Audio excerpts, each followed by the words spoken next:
বন্ধুর বাড়িতে আবারও হামলা চালালেন, ভাঙচুর করলেন। তারা নিশ্চয়ই স্বর্গসুখ অনুভব করছেন, করারই কথা। তার কারণ এদেশ থেকে ফ্যাসিবাদের তীর্থভূমি মুক্ত করার ঘোষণা দেওয়া হয়েছে। তো ফ্যাসিবাদের তীর্থভূমিতে যখন আঘাত হানা হলো, তখন নিশ্চয়ই বিপ্লবী স্বর্গসুখ অনুভব করছেন যারা এই কাজটি করছেন। একটি কথা মনে করিয়ে দিই, আমাদের প্রধান উপদেষ্টা ডক্টর মোহাম্মদ ইউনূস সাহেব গত সোমবার আইন শৃঙ্খলা রক্ষাকারী বাহিনীর প্রধানদের উদ্দেশ্যে যে বক্তব্য দিয়েছেন সেটি নিশ্চয় আপনাদের মনে আছে। তিনি বলেছেন যে যুদ্ধকালীন পরিস্থিতির মতো আমাদেরকে সতর্ক থাকতে হবে। এই বছরটি দেশের জন্য অত্যন্ত গুরুত্বপূর্ণ, কাউকে বিশৃঙ্খলা ও অরাজকতা সৃষ্টির সুযোগ দেওয়া যাবে না। এটা নিশ্চয়ই অরাজকতার মধ্যে পড়ে না, এটা নিশ্চয়ই বিশৃঙ্খলার মধ্যে পড়ে না, তাই না? আমি জানি না প্রধান উপদেষ্টা কি বলবেন, কিন্তু এগুলোকে আগে থেকেই জানা ছিল বা কোনো প্রি প্ল্যানিং এর অংশ? এবং যুদ্ধাবস্থা কথা তিনি কেন বলেছিলেন? আওয়ামী লীগ তো আর এই মুহূর্তে অরাজকতা করতে আসেনি। তারা যদি হরতাল কর্মসূচি কেন্দ্র করে অরাজকতা সৃষ্টি করত, আমরা বুঝতাম যে আওয়ামী লীগ এটি চাইছে, প্রধান উপদেষ্টার কাছে ইনফরমেশন রয়েছে, তিনি এই জন্য এই কথাগুলো বলেছেন। তা তো আমরা দেখিনি। এবং আওয়ামী লীগ হরতাল কর্মসূচিকে কেন্দ্র করে কোনো ধরনের লিফলেট বিতরণ করতে গেলেও তাদের সবাইকে গ্রেপ্তার করা হবে, এই ঘোষণাও তো পুলিশের পক্ষ থেকে দেওয়া হয়ে আছে। কিন্তু পুলিশ জানে না যে বুধবার রাতে বঙ্গবন্ধুর বাড়িতে হামলা চালানো হবে। এটি সারা বাংলাদেশের মানুষ জানে। বুধবার দুপুর থেকে বিকাল থেকেই প্রকাশ্যে ঘোষণা দেওয়া হয়েছে, উস্কানি দেওয়া হয়েছে। যখন ভাঙা হচ্ছিল রাত 8:30টার পর থেকে, আমি যখন এই ভিডিওটি রেকর্ড করছি রাত প্রায় 11টা বাজে, তখন আমি জানি বা শুনেছি যে সেখানে এখনো পর্যন্ত ভাঙচুর চলছে, কিন্তু পুলিশের কোনো প্রস্তুতি নেই। জানার পরও, যখন গণমাধ্যমকে পুলিশ বলেছে যে আমাদের জানা নেই, জানার পরও কি করেছে? এবং ভাঙচুর চলাকালীন সময়ে সেনাবাহিনীর একটি দল এসেছিল।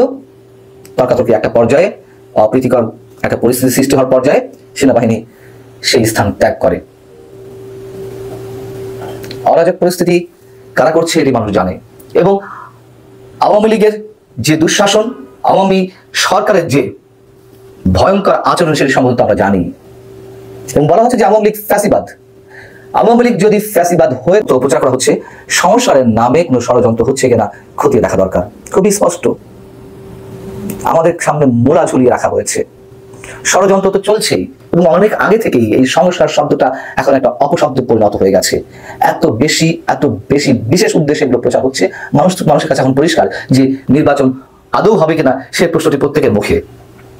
এবং নির্বাচনের জন্য বর্তমান সরকার নিরপেক্ষতা অবলম্বন করছে না, সে কথাও তো উচ্চারিত হয়েছে। বুধবারের এই ঘটনা সেটি গভীর ষড়যন্ত্র অংশ মনে করিয়ে দেওয়া হচ্ছে। এবং বঙ্গবন্ধুর বাড়িতে আঘাত করে কি করার চেষ্টা করা হচ্ছে এখন? শেখ হাসিনা বঙ্গবন্ধু তো এক জিনিস নয়। ফ্যাসিবাদিতার সঙ্গে বঙ্গবন্ধুর যে যোগসূত্র খোঁজা হচ্ছে, এই বৈষম্য বিরোধী ছাত্র আন্দোলন কেন্দ্রিত হয়েছে চূড়ান্তভাবে। সেই বাড়িটি আপনারা বুলডোজার দিয়ে গুড়িয়ে দিতে চান?